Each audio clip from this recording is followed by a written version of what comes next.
You've seen him every single class. His eyes find you like clockwork, but he never speaks. And the question that runs through your mind isn't just, does he like me? It's, why won't he just say something? Today, I'm going to answer that question, not with guesses, with psychology. By the end of this video, you'll understand exactly what's going on in his head, and more importantly, how to handle it so you're never stuck in that awkward, silent loop again.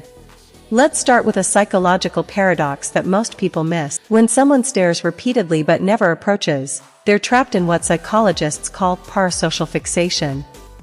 It means they've built an entire story about you, in their mind, without ever involving you. You become a character in their inner world. They know your schedule, your seat, your habits. But they've never had a real conversation with you. Why? Because the fantasy is safer than the risk. In his mind, as long as he doesn't speak, you remain perfect, approachable, possible. The moment he says hi, reality kicks in. Rejection becomes real. Here's the question I want you to sit with. How many times have you felt watched, not because someone was interested, but because they were afraid of what would happen if they actually engaged? Let's test that idea with a psychology hack. Next time you catch him staring, hold eye contact for 3 seconds, no smile, no frown, just neutral. What happens next tells you everything. If he looks away fast and avoids you afterward, that's fear. If he smiles and approaches later, that's interest. If he keeps staring without change, that's fixation. 3 seconds. That's your diagnostic tool. Now let's break down the 4 psychological profiles behind the stare.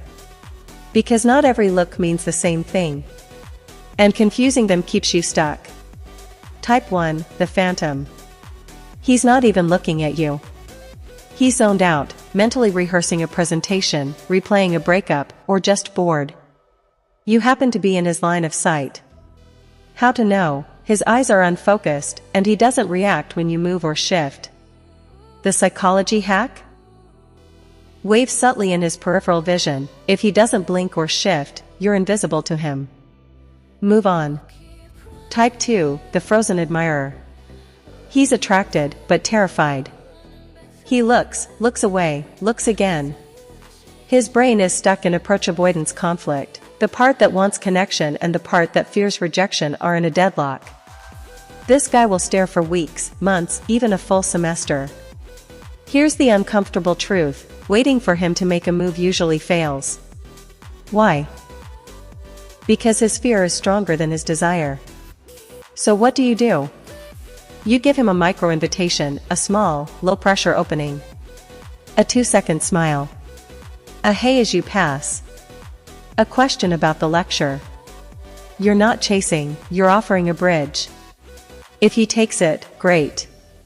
If he doesn't, you have your answer. Type 3, the social strategist. This one stares to be seen staring. He wants his friends to notice, wants you to notice, wants to project status. The psychology? This is often low interest, high ego. He's not into you, he's into the idea of being the guy who can make you look. The hack? Turn away and engage someone else.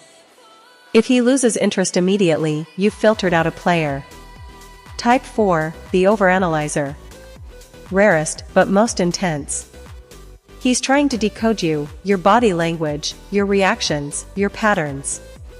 He might be genuinely curious about you, or he might be socially anxious and using observation as a coping mechanism. This guy often stares with a slight furrow, like he's reading a book. The psychological hack here is radical. Ask him a direct question about. So far, we've been focused on him. But here's the psychological twist that most advice misses. The person staring isn't the only one caught in a loop. You are too. Every time you wonder, what does he think? You're giving away your emotional energy to someone who hasn't earned it. That's a subtle form of psychological anchoring. You're letting his gaze define your experience. So here's the final hack, and it's the most important one. Reclaim your agency. Instead of asking, why does he stare? Ask, how do I want to feel in this space? Your classroom, your campus, your life. You are not a mirror for someone else's fixation. Let me give you a practical script that works in 30 seconds. The next time you feel his eyes, take a slow breath.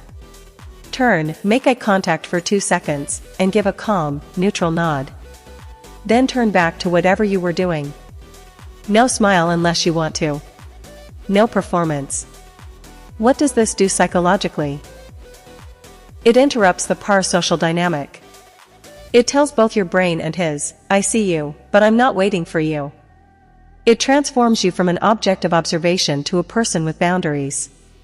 And if he ever does approach after that? You're now in control.